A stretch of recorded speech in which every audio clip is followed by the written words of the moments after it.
Nah, store-nya kita buat di sini berarti. Function namanya store.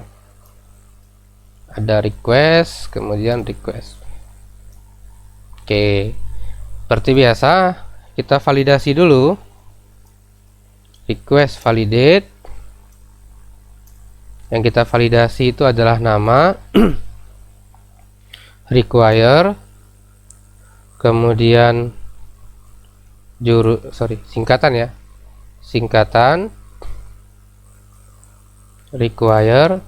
Oke, ini proses validasi sudah selesai. Kemudian berikutnya adalah proses menyimpan datanya. Ya, proses menyimpan datanya kita bisa pakai cara yang create ya. Itu sudah pernah saya bahas di video sebelumnya. Seperti ini. Jurusan sama dengan model data create. Kemudian di create ini nama, request nama, kemudian singkatan request singkatan. Oh sorry, sini ya. Oke, kemudian return back with pesan data sudah disimpan. Oke, ini udah selesai. Jadi sebenarnya kalau kita langsung tidak mau mendefinisikan ini juga bisa. Jadi kita cukup panggil di sini request all. Oke, request all. Kita coba aja dulu. Manajemen, kemudian kita simpan. Oke. Kemudian kita buat tabel satu lagi. Kita lihat ya, ini sudah tersimpan ya. Manajemen informatika, singkatannya adalah MI. Oke, berikutnya adalah kita akan buat fungsi edit ya. Fungsi editnya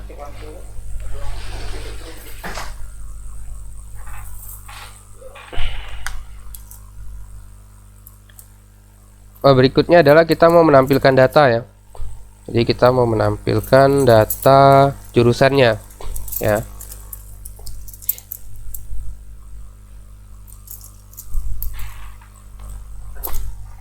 Oke, tampilkan datanya tadi kita cukup panggil model data paginet ya, paginet. Kita buka jurusan indeks.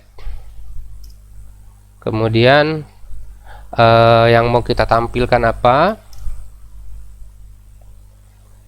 Table strip saja, stripped. Ini harusnya thit, ini harusnya th. Nomor, nama jurusan tadi, kemudian singkatan. Lalu isinya adalah tbody, before age. Tadi namanya apa yang kita kirim tadi ya? Namanya model ya. Ini bebas ya. Kadang saya buat objek, kadang saya buat model. Itu sebenarnya sama saja. Model as item. Oke, berikutnya yang kita panggil adalah itemnya. Untuk nomor kita pakai loop iteration.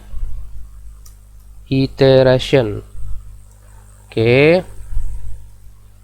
Kemudian untuk nama kita pakai nama biasa. Kemudian untuk singkatan kita gunakan item singkatan. Oke, sudah. Kita refresh dulu nih. Kita refresh dulu, harusnya sudah tampil ya. Oke, berikutnya. Oke, jadi yang ingin dijelaskan di video kali ini itu adalah tadi ya, kita bisa menggunakan rute resource. Jadi kita tidak perlu definisiin seperti ini, user index, user tambah, user simpan, edit, update, hapus ya.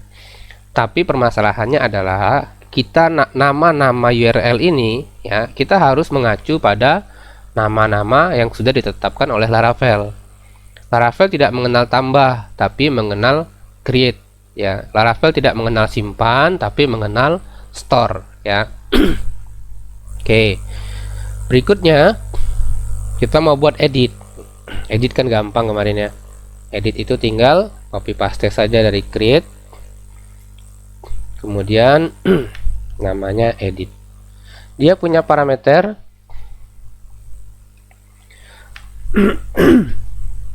kemudian bukan store tapi edit ya. Lalu metodenya bukan post tapi put, nama tombolnya update. Oke, kita buat dulu di sini linknya. Setelah singkatan kita buat th aksi ya. Aksi. Di sini kita buat td ahref. Tadi pakai lv action. LV action jurusan controller add edit. Kemudian ini saya turunin ya, kok jadi berantakan dia. Ini nih sebenarnya karena ada otomatis ya, karena ada otomatis dan ini belum saya tutup. Kesalahan saya di situ. Nah, dia seperti ini. Oke, nama menunya adalah edit. Nah, untuk edit perhatikan. Jadi di action itu kan ada dua. Yang pertama itu adalah kelas dan metodenya apa. Kemudian yang kedua itu parameternya. Kalau seperti ini kita refresh. Jurusan.edit. Nah, jurusan.edit itu tidak ditemukan. Kenapa? Karena jurusan.edit itu punya parameter yang harus kita isikan. Nah, parameter itu seperti ini, item ID. Nah, ini. Jadi ada dua cara tadi dia. Kalau kita buat seperti ini saja, oke, itu berarti sama dengan parameter kan kemarin setelah ini ya. Nah, setelah ini kan misalnya ada 1 atau 2 atau 3. Nah, itu disebut dengan nilai parameternya.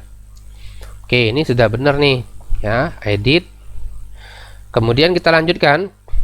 Kita klik misalnya di SI ya, SI. Maka dia akan masuk lihat URL-nya jurusan 1 edit ya. Kita lihat nih, kenapa dia bilang missing requirement parameter. Admin jurusan edit. Oke. Karena dia di sini menggunakan namanya adalah model data seperti ini ya. Kita coba.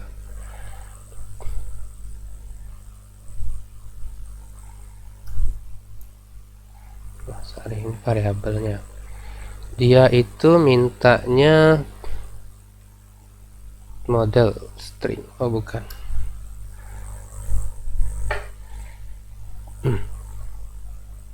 kita lihat dokumentasinya. Ini ada yang berbeda. Laravel rute resource ya, kita lihat. Jadi Laravel itu menyediakan rute namanya rute resource. Ini resource controller. Oke, kita lihat nih. Nah, nih. Oke. Kalau untuk tampilkan indeks ya. Ini tambah, ini simpan, ini detail ya, bisa detail. Ini edit, kemudian ada update, kemudian ada destroy. Kita lihat nama fungsinya apa, bagaimana, maksudnya kita lihat cara mendefinisikan fungsinya